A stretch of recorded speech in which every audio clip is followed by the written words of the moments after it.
బోలే బాబాని లంచం అడిగిన చిన్నప్పన్న అంగీకరించని బోలే బాబా తనిఖీకి టీటీడీ అక్కడి నుంచి ఆ జీఎం పైన ఒత్తిడి, టీటీడీ జీఎం పైన ఒత్తిడి, ఇవన్నీ జరిగాయి.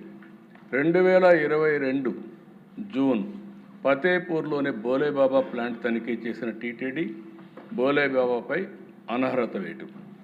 డబ్బులు ఇవ్వడానికి అప్పట్లో బోలేబాబాని తీసేశారు, కానీ నెయ్యి మాత్రం ఇన్ఫీరియర్ క్వాలిటీని అప్పుడు కూడా ఐడెంటిఫై చేయలేకపోయారు.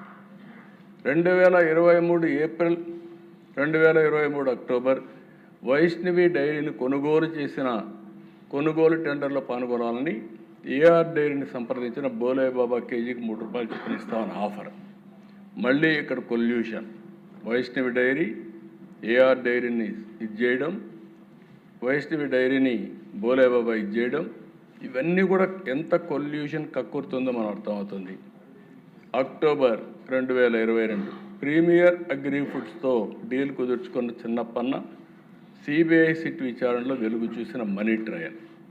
అంటే ఎవరి చిన్నప్పన్న? Chairman, PA.